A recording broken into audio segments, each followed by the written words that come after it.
Exercice 54 sur l'ensemble. Alors, E est l'ensemble des suites de valeur réelle telles que limite n en même temps plus infini égale 0. Prouvez que E est un sous-espace vectoriel de l'espace vectoriel des suites à valeur réelle. Alors, premièrement, la suite 0.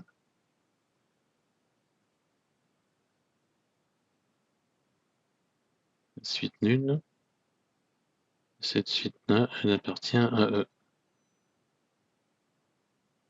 Ensuite, si je prends U et V qui appartiennent à E, lambda qui appartient à R, donc on a UN qui tend vers 0, le Vn qui tend vers 0, donc UN plus lambda Vn tend vers 0, donc la suite U plus lambda V appartient à E. Et donc un sous-espace vectoriel. Maintenant, la norme de U, on va prendre la sup et UN. UN appartient à N. Alors ça c'est bien défini, puisqu'on a montré que les suites elles sont une suite qui converge vers 0, elle est bornée. Donc du coup, comme elle est bornée, le sup existe, donc la norme est bien définie. Qu'est-ce qu'on va montrer? Bah, si la norme de U égale 0, ça implique que quel que soit n appartenant à grand N, la valeur absolue des UN c'est égal à 0, bah, ça implique que c'est la suite nulle. Donc ça c'est bon.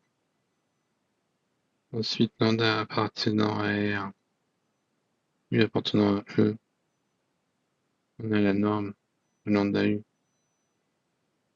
et le sup des lambda UN appartient à grand N, et aussi le sup de valeur absolue de lambda, valeur absolue des UN appartient à grand N, ce qui est donc égal à la valeur absolue des lambda, sup de valeur absolue des UN comme elle appartient à grand N, qui n'est d'autre que valeur absolue de lambda multipliée par la norme de U. Donc ça c'est bon, et il nous reste une égalité triangulaire. Donc on va prendre UV appartenant à E, et on a UN plus Vn, et que ce soit n entier, qui est plus petit avec une égalité triangulaire à UN plus Vn, c'est plus petit que le sup,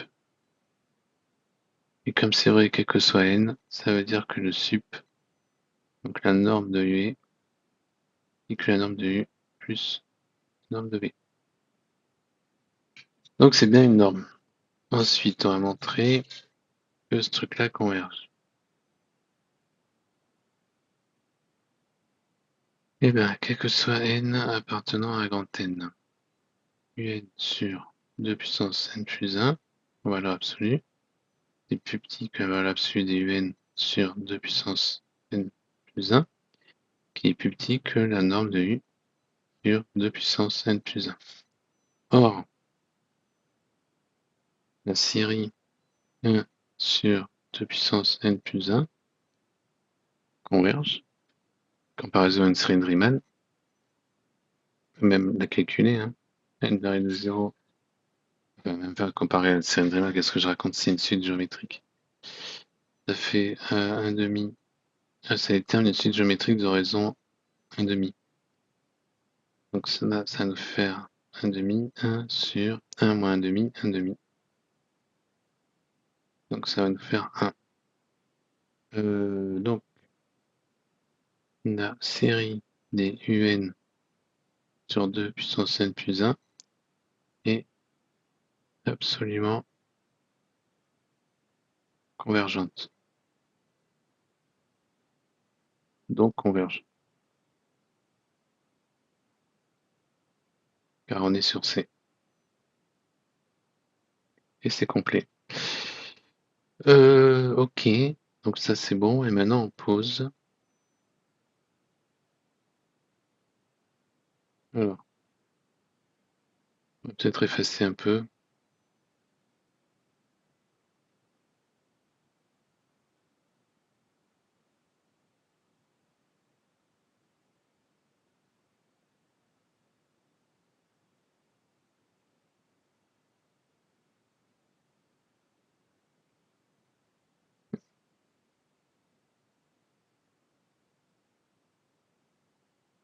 Voilà.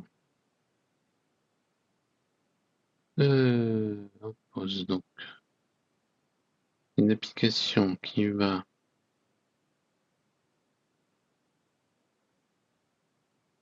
à tout U de E associe F de U, qui est la somme, quand n varie de 0 plus infini, et UN, dans 2 puissance n plus 1. Donc ça va de E en R. Alors, il faut montrer que cette application, elle continuera déjà. F est linéaire. T'as bien la linéarité, la sommation, hein, comme on a les... Dans E, tout ça, ça existe.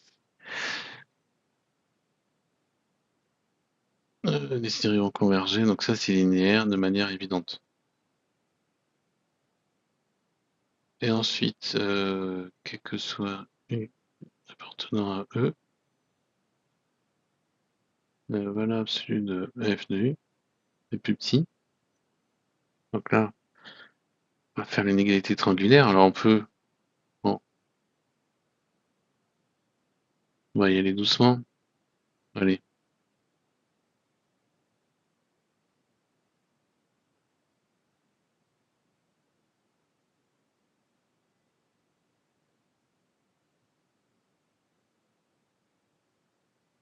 La valeur absolue de tout ça, on va utiliser une égalité triangulaire est plus petit que la somme de la valeur absolue. Là, c'est plus petit que la norme de U et la somme quand n varie de 0. Donc on va avoir 1 demi fois 1 moins 1 demi. Donc ça fait 2, 1 demi, donc ça va faire 1.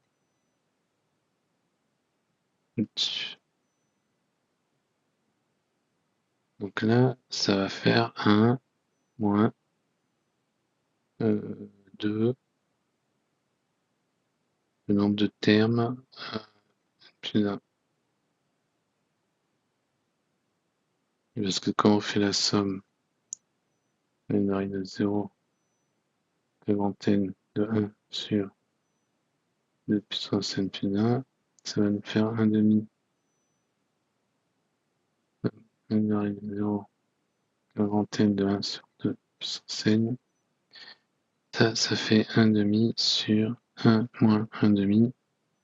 Et 1 moins 1 demi sur le nombre de termes.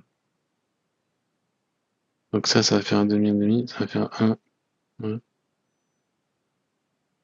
demi sur n plus 1.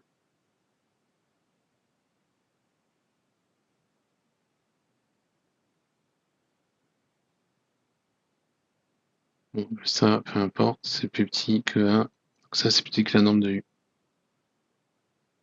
Là, c'est vrai quel que soit n, on fait tendre n vers plus infini. Donc ça nous fait donc que la fonction f de U. La norme absolue de f de U. La norme absolue, j'y arrivé, la norme. La valeur absolue de f de U est plus petit que la norme de U. Quand f est linéaire, ça c'est le résultat du cours. On conclut que f est continu.